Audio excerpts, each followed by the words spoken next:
Hey, what's up guys? It's LDJ Writes, otherwise known as LD Jones here, and welcome back to my channel. If you guys are new here, I am mostly a fantasy and science fiction writer, and today I decided to try a different idea. I've seen a few other booktubers and other author tubers do this similar idea, and I was like, hey, why not give it a shot? Specifically, shout out to Brielle Writes. I recently saw her do a tier list video on her channel not too long ago, and it made me want to do one for mine.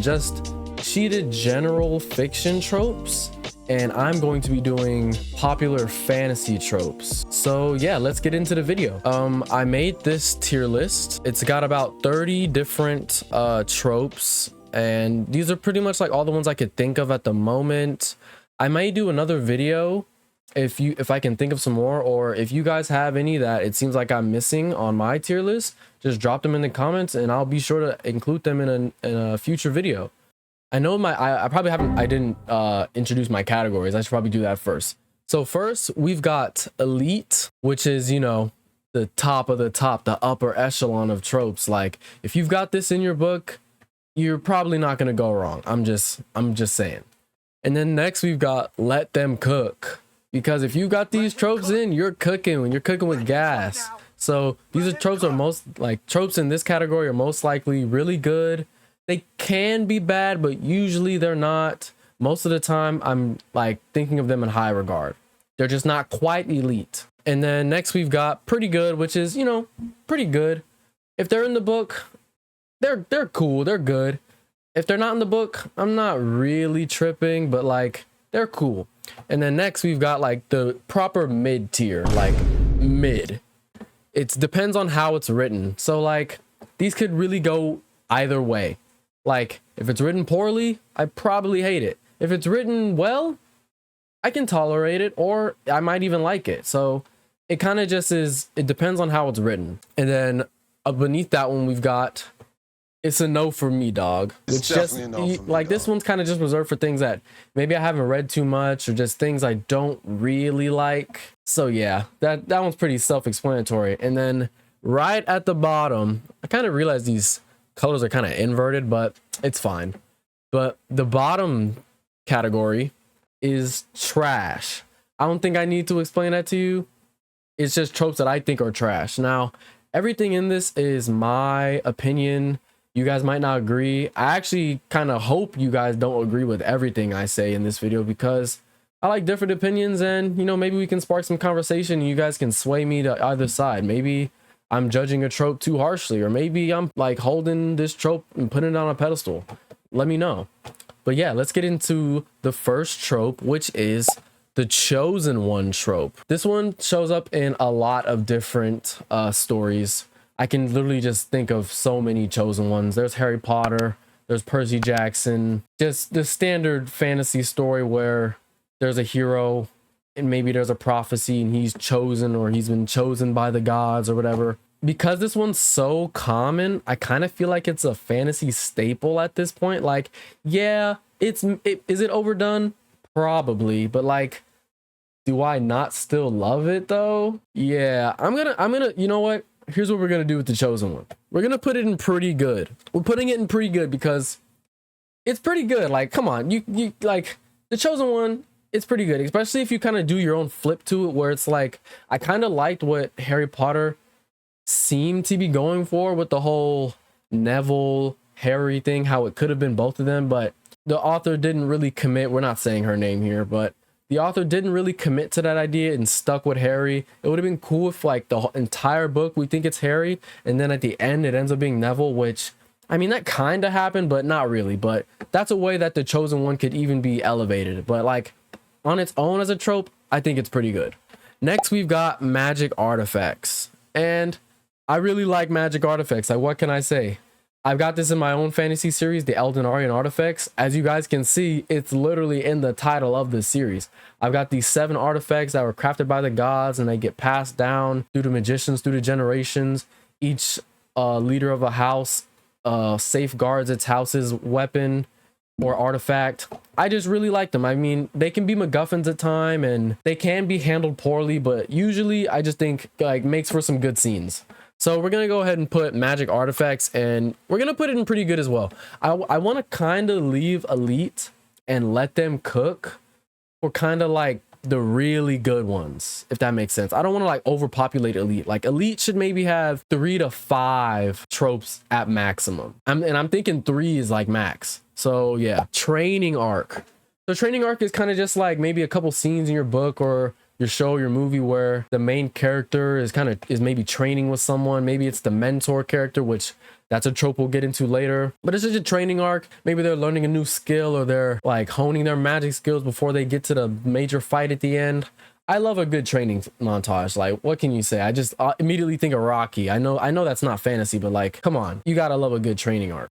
Training arc, I gotta put this one, let them cook, bro. Because if you do this right, it's pretty hype. Like, come on. Now we got forbidden love. See, I am not much of a romance fan in my fantasy. Maybe it's just because I'm not good at writing it myself, and I kind of feel a little awkward reading romance and seeing it on like the screen and stuff. So yeah, this is gonna be the first. It's a no for me, dog. Especially because it's forbidden love. Like the whole Romeo and Juliet thing, I'm just kind of over it. Yeah, that's all I gotta say about that one. Like, it's not trash. It's not trash by all means, but like, I'm not the biggest fan. And next we got evil overlord. See, I have a weird relationship with purely evil characters. Like, most of my antagonists in my own books aren't purely evil, or at least, I mean, they might be evil, but like, you can kind of rationalize with the things that they're doing, or in their own heads, they think they're the good guy. So like, are they really even evil? But like, evil overlord in my head is just like, it's like Voldemort. He was just evil. Like, bro was just doing stuff. Maybe he was mad because he didn't have a nose, but like, yeah, that's what I think of when I think of evil overlord. So evil overlord for me, I think it depends on how it's written. Like, evil overlord as your antagonist can be cool, and it can like raise the stakes of your novel, but it can also come off like really campy and cheesy if your villain is just evil for evilness sake. So yeah, we're gonna put evil overlord, and depends how it's written. And next we got secret societies and cities. And I didn't do this on purpose, but the more that I'm looking at these tropes, I'm like, wow, I actually kind of put a lot of these in my fantasy series, which if you guys are interested in reading like the first drafts, because I haven't put the edited versions online, you can find them all on Wattpad. My username is the same as my YouTube name, LDJ Writes. And yeah, if you guys want to see what I'm talking about and see how these tropes apply to my own stories, you can go and check it out there. But secret societies and cities, I love this one. I just like when, especially in an urban fantasy story where the world is pretty much like the same as ours, but like underneath it, there's just like, you know, magic cities, societies. And especially when this is paired with like alternate history where like certain historical events can be explained with magic. I just think it's really cool. So yeah, secret societies and cities goes into let them cook, because that's just my avenue of fantasy. I love high fantasy and, you know, standard fantasy, of course, but like urban fantasy is where you really get me. I'll use Percy Jackson for an example, like how Camp Half-Blood is kind of just in the background, or all the other like demigod like places like Camp Jupiter, and then, you know, the Norse mythology and all the Egyptian houses of magic that are just kind of under the surface and no one really knows about them, but they're there and they're doing stuff. Or even like the Harry Potter, the Secret Society, the Secret Magic Society. I just love stuff like that. So yeah, it goes in let them cook, because come on, let them cook. Next we've got time travel. Now, I don't really see this too much in fantasy, but like one thing that I can think of was The Prisoner of Azkaban, where Hermione went back in time with the like spinny clock thing. I forget what it was called, but she went back in time.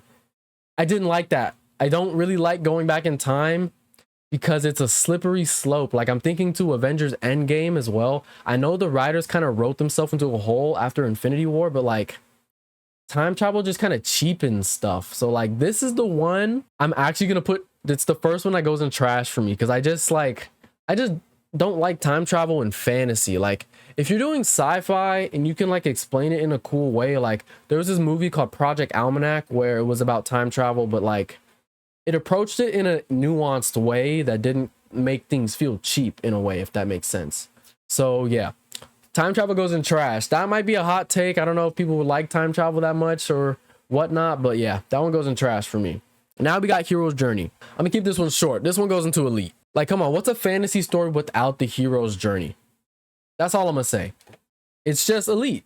The hero's journey is elite. It's like mandatory for fantasy. It's like scripture at this point. It just has to be there, in my opinion.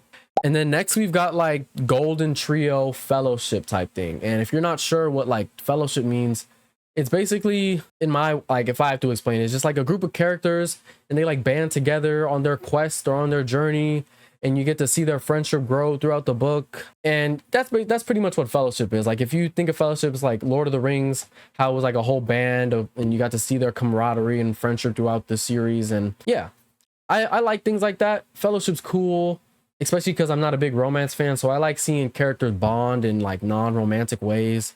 And I put trio / fellowship because I like when some books kind of have a smaller cast of the main characters, where it's like a trio or maybe a quartet, or just, you know, just like I'm thinking of like Percy Jackson as the golden trio, or is that Harry Potter? Harry Potter is the golden trio, but Percy Jackson also has trios and groups within the group, like within the book. So yeah, trio fellowship, it goes into pretty good. You can't really go wrong with the group of characters. And next we've got cursed object. So I'm thinking Lord of the Rings. I'm thinking of my own book with one of the artifacts is kind of cursed and it makes the wearer go mad. I think this is pretty good. Like, it can lead to really interesting internal conflicts within whichever character has the cursed object. Like, it may give them power, but it also may be like killing them in the process, or like making them lose their minds and stuff. So I think a cursed object can like add some depth to your story. So cursed object goes into, is it let them cook or elite? Or it might just be pretty good, you know. For right now, I'm gonna put cursed object in just pretty good. And next we've got parallel worlds isekai. So this one is kind of similar to secret societies and cities, but like I think of it as like they're two separate worlds, and maybe they're joined together via portal or some magic spell.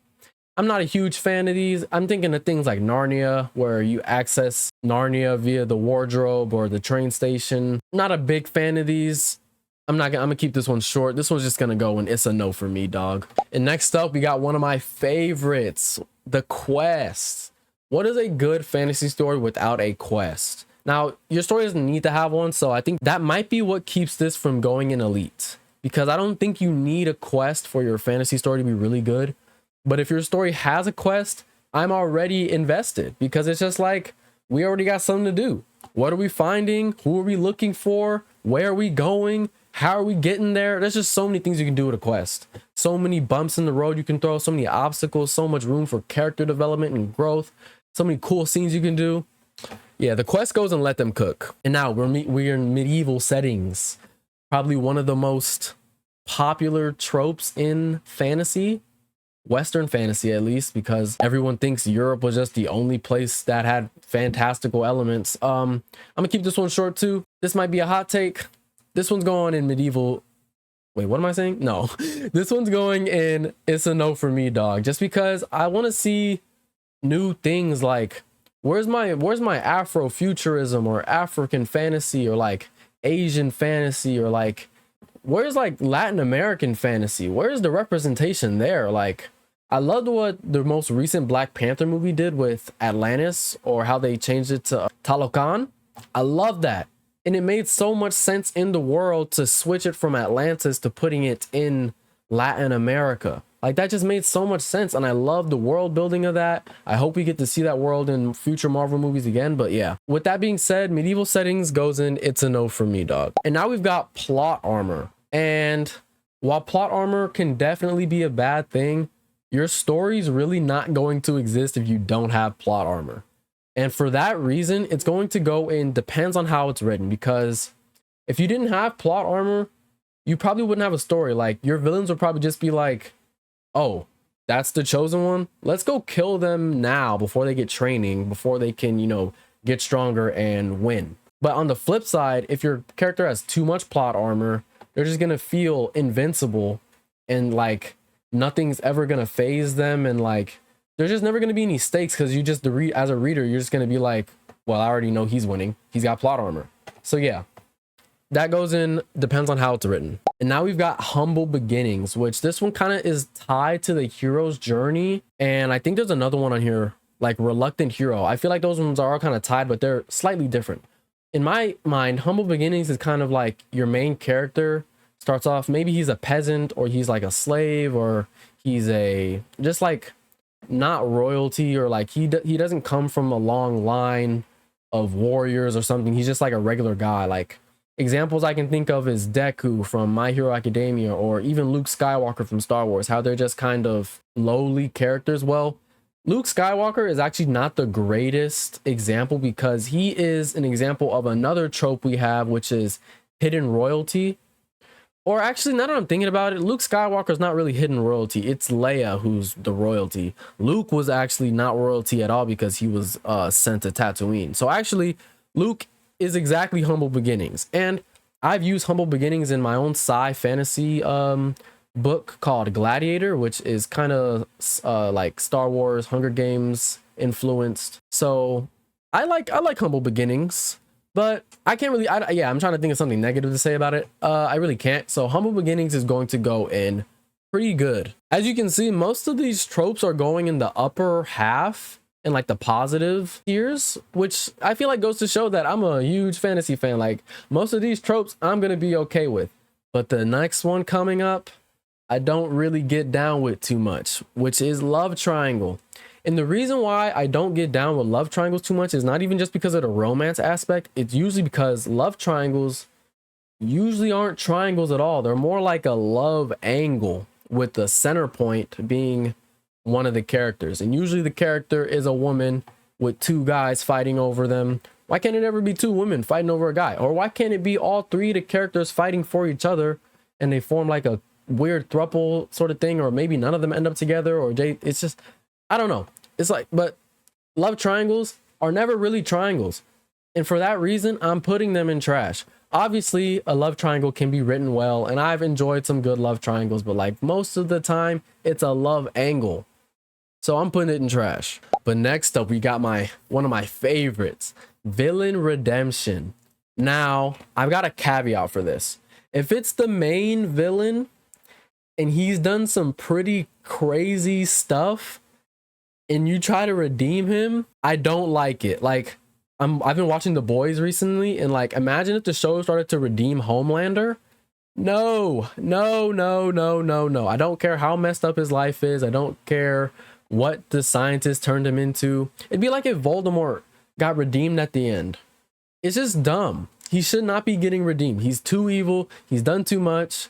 But if it's someone like Zuko or Murtaugh in the Aragon series, now we're talking. Redeem those guys, because usually they started off kind of pure and good.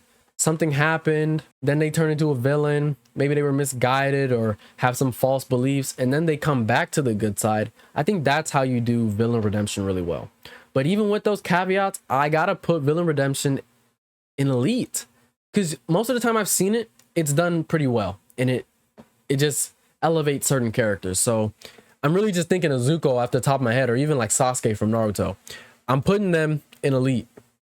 Or not Sasuke, I meant Itachi. But yeah, that's going in elite. That's my second elite. So we got to hold on to these ones, because we only got a few more spaces in that tier. Next up, we got reluctant hero. Don't have much to say about this one because I feel like I touched on it on Humble Beginnings and Hero's Journey. We're just gonna put this one in pretty good. It's just like reluctant hero is just like the beginning of the hero's journey. It's like the hero kind of wants nothing to do with this world. He just wants to stay in the status quo, doesn't want to shake up his life too much, but eventually he's forced into taking action. I feel like it's pretty necessary for certain stories, but actually this can get kind of annoying, especially if it's dragged out too long, because it's like, I'm supposed to be rooting for the main character, and if he's like constantly rejecting his like duties and his, you know, what he's meant to be doing in the story, it'll get a little annoying. So actually, we're gonna drop this down to depends how it's written, because if it's balanced, it can be good, and if it's handled poorly, it can really make reading the book or like watching the show or whatever it exists in a chore. So yeah, we're actually gonna put that one in depends on how it's written. Next up, we've got femme fatale, which is just basically like badass woman character. You really can't go wrong here. I'm gonna put this in like in Let Them Cook. It's Let Them Cook, because who doesn't love seeing a attractive fantasy character kicking ass. Now, I do not like, this is specifically a video game gripe I have, but like with women fantasy characters, I don't like how when they wear like armor, it's like not even clothes, or it's not really covering anything. Like if you're writing a femme fatale like that, where you're objectifying them and they have like no depth and they're just like doing cool shit all the time, that can be a little, you know, hit or miss. But generally speaking, I think it's let them cook. I've got a few of these characters throughout my novels and stuff, and I think it's pretty good. Next up, we got Lucky Novice, and this is basically just like your main character who's good at everything right away. The first person that comes to mind is Rey. How was she automatically really good at the Force and like lightsaber battles? Like, how did she not die to Kylo Ren? I get that's plot armor, and that was part of the story, but like I feel like they could have wrote that better. And maybe I'm just salty because Finn didn't end up being the Jedi, but that's a talk for another time. Lucky Novice is gonna go in trash. I'm sorry, it's going to go in trash. It's just like I want to see my characters earn it, you know, and that's why I like the training montage so much, because we get to see them earn it. With Lucky Novice, they're not really earning anything. They're just kind of automatically good at stuff. Like, I'm okay if your character has certain affinities, but like I want to see them have to work on them. So yeah. Next up, we got Magitech, which is like combining magic and technology. Like usually I feel like these are like in steampunk settings, or like maybe like, I don't know, I'm trying to think of some settings that have Magitech. I can't really think of too many off the top of my head, but I know they exist. And I think it's a cool concept, because most of the time I think magic is meant to cancel technology out, or technology is made to like push magic to the wayside. And I like when they're working in tandem. I think you can get some really cool ideas with Magitech. So we're going to put Magitech in, depends on how it's written.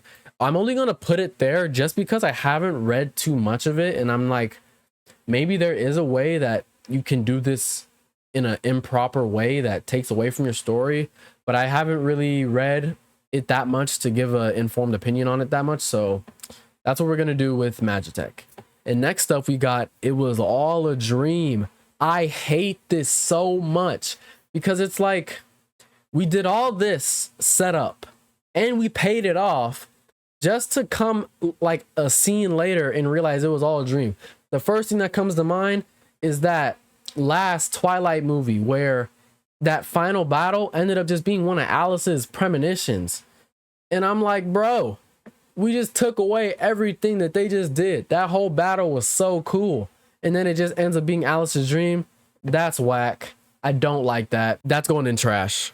That's all I gotta say about that one. Next up is Ancient Prophecy. Now, Ancient Prophecy, I know people think prophecies are overdone and overused and that they're a crutch. I disagree. Maybe this is because I have a prophecy in my own story. I don't care. This is my tier list. You're watching my video. Ancient Prophecy is gonna go in depends on how it's written. I know I just said all that and only to put it in depends on how it's written, because it depends on how it's written. Come on. It can, like, a prophecy can be really bad. It can be really good too. So we're gonna put Ancient Prophecy in depends on how it's written. Next up, we've got Back from the Dead / Resurrection. I ran out of space on the tile. I just put Back from the Dead. Main thing I'm thinking of is Jon Snow when he was killed on the wall and he came back. It's cool. Not really, actually. I don't really like it, because it's just like when it comes to character deaths, they need to mean something.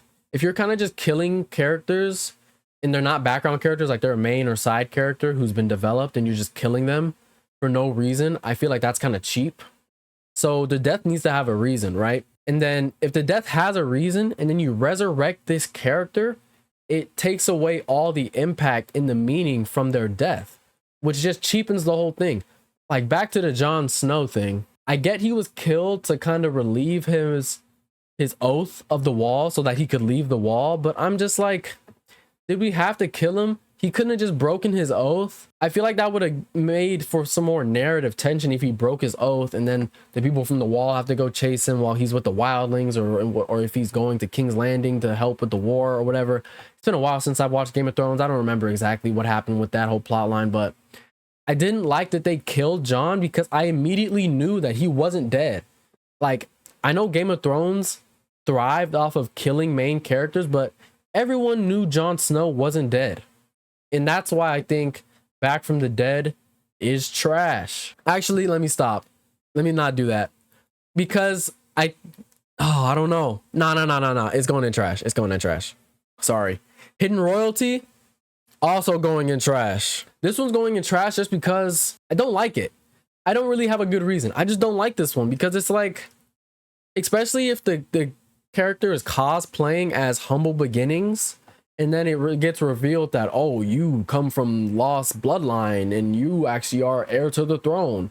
Game of Thrones did this with Gendry, I think, and he was a Baratheon and he was heir to the throne. I just don't like that. He's like who even was Gendry?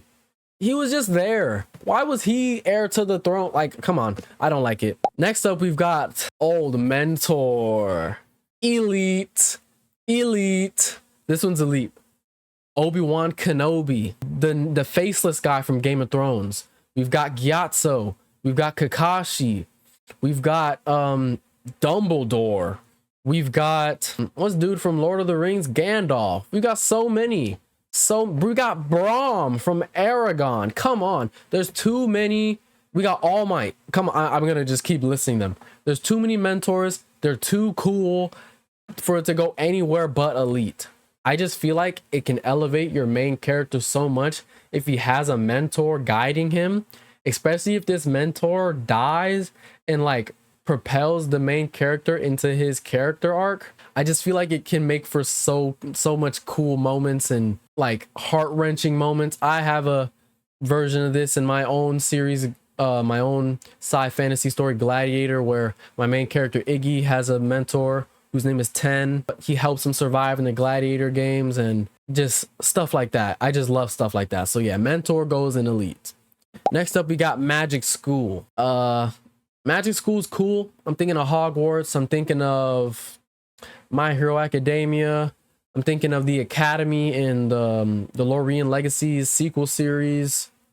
Great series, by the way. Both of those, the I Am Number 4 and the sequel series. I love that series. I've got some of the books behind me. I don't know if you can see them on the yeah, they're right here. But yeah, now I feel like these are a little overdone. I feel like Magic Schools have been done a lot, and like there's only so much you can do in a school setting, you know. But I will say an exception to this will be the Magicians, and that the university that they go to. I think that was really cool, really unique take on the whole Magic School, especially because they were kind of older characters and they were like in college, but usually it's not like that. So we're gonna put Magic School in depends on how it's written, just because I feel like it's a little overdone these days, and it can be done well, but I kind of just would rather see something else. And we're now in our last three tiers. I mean, our last three tropes of the video, and we got good versus evil, which is, this one's pretty standard for fantasy. You got the good side, you got your evil side. I'm kind of not a fan of just, you know, black and white. I like the gray area. I like when you can kind of reason with the evil side, and I like when you can kind of doubt the good side. I think this is seen really well in the Hunger Games. I know it's not fantasy, but especially in the Mockingjay, you can kind of see the faults in District 13's way of thinking, and especially when they propose a new Hunger Games at the end of that book, and then Katniss has to kill President Coin because this side ain't really that good, and that maybe the bad side was, I mean, obviously the bad side was bad, but like you know, you cut the head off one snake. No, that's not how the saying goes. I'm basically trying to say you get rid of one evil, you might not know what's coming next. So I like things like that, and I feel like good versus evil doesn't leave much room for that. For that reason, we're gonna put good versus evil, and it's a no for me, dog. It's like, you know what? Let me see if I can put it at high. It's a no for me, dog. This is like borderline, depends on how it's written, and it's a no for me. So, and then next up, we got epic battle. Epic battle is in Let Them Cook. Because who doesn't love an epic fantasy battle? Especially if you're like, your story is like about a war and you're building towards this battle.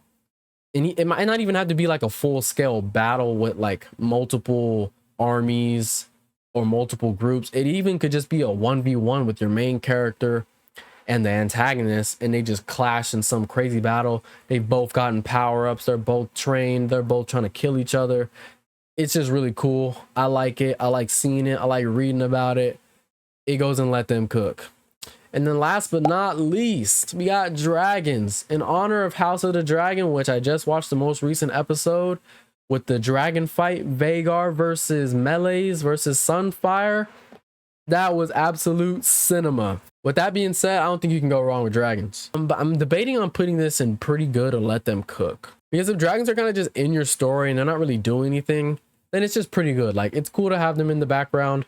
They are an animal, like, at the end of the day, so they don't really need to be at the forefront of your story. But if your story is about dragons, like Aragon, I love the Aragon books. Like, I got Aragon right here. I got Brissinger in there somewhere. I need to go ahead and cop Inheritance and Murtagh, I think the second book is called. I forget what the second book is called. But I need to go ahead and cop those. I haven't gotten those in my collection yet. But I love dragons. Don't think you can really go wrong with them. I'm gonna put it in. I'm gonna be conservative and put it high end, pretty good. And yeah, that was the last trope. Let's see if I want to move anything. I think I'm fine for right now. I think I'm gonna keep this here. If you guys disagree with where I put stuff, or you think I missed out on some tropes, let me know your thoughts in the comments. I would love to argue with you guys about some stuff, or not even argue. We could just have a conversation, but you know, I'm just, you know, but yeah, let me know your thoughts in the comments. If you guys want to see another tier list, maybe on another genre's tropes or just different fantasy tropes that I might have missed in this video, let me know and I'll be sure to do another video. I've been LD Jones. If you enjoyed this video, make sure to drop a like, subscribe, drop a comment, share this with your friends, all that stuff. I'll see you guys in the next one. I've been LDJ Writes. Peace.